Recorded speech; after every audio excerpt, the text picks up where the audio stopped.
దేవుని నామానికి స్తుతి కలుగునుగాక. దైవవాకు అనే ఈ కార్యక్రమాన్ని వీక్షిస్తున్న మీ అందరికీ నా హృదయపూర్వకమైన వందనాలు తెలియజేస్తున్నాను.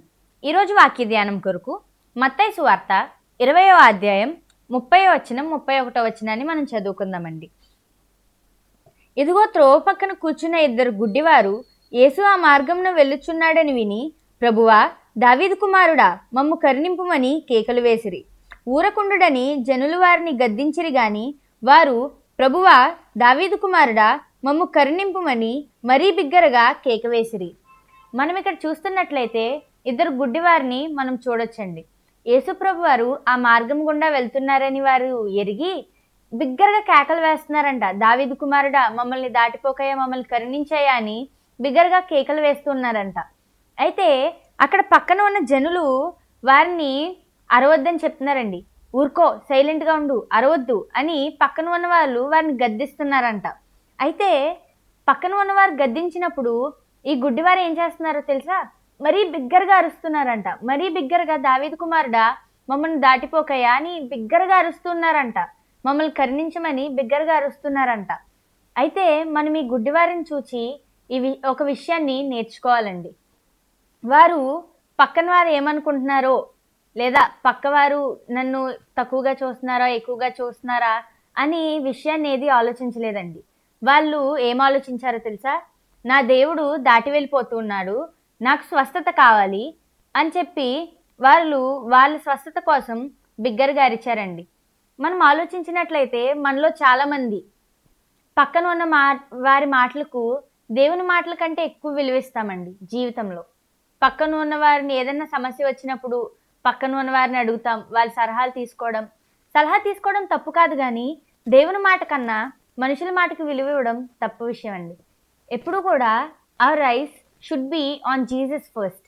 మన కన్నులు ఎప్పుడు కూడా మొట్టమొదటిగా ఆయన వైపు చూడాలి, ఆయన కొరకు ఆశపడాలి. ఆయన ఏం చెప్తారా, దేవుడు ఏం చెప్తారు, దేవుడు చెప్పింది చేసిన తర్వాత అప్పుడు మనుషుల సలహాను అడుగుదాం అని అన్నట్టుగా మనం ఉండాలండి. ఇక్కడ పక్కనున్న జనం వారికి చెప్తున్నారు, అరవకండి, సైలెంట్గా ఉండండి అని. కానీ వారు మరీ బిగ్గరగా అరుస్తున్నారండి, మరీ బిగ్గరగా కేకలు వేస్తున్నారు. ఎందుకంటే వారి బాధ పక్కనున్న వారికి తెలియకపోవచ్చు, వారి బాధ పక్కనున్న వాళ్ళు అర్థం చేసుకోకపోవచ్చు. కానీ దేవునికి ప్రతిదీ తెలుసు. దేవుడు ప్రతిదాన్ని అర్థం చేసుకోగలిగిన దేవుడు. అందుకని వారు బిగ్గరగా అరుస్తున్నారండి. బిగ్గరగా అరిచినప్పుడు దేవుడు వచ్చి వారిని స్వస్థపరిచారు. అయితే మనం కూడా చాలాసార్లు మన చుట్టూ ఉన్న సమస్యల మాటలు వింటూ ఉంటాం. మన సమస్యలు, మనకున్న ఇబ్బందులు, మనం పడుతున్న కష్టాలు మనతో అంటూ ఉంటాయి, నువ్వు ఇంకా ఏం చేశాడు దేవుడు, ఇంకేముంది, నీ జీవితం అయిపోయింది, ఇంకంతే, నువ్వు ఇంక ప్రార్థన చేయడం మానే, నువ్వు స్తుతించడం మానే.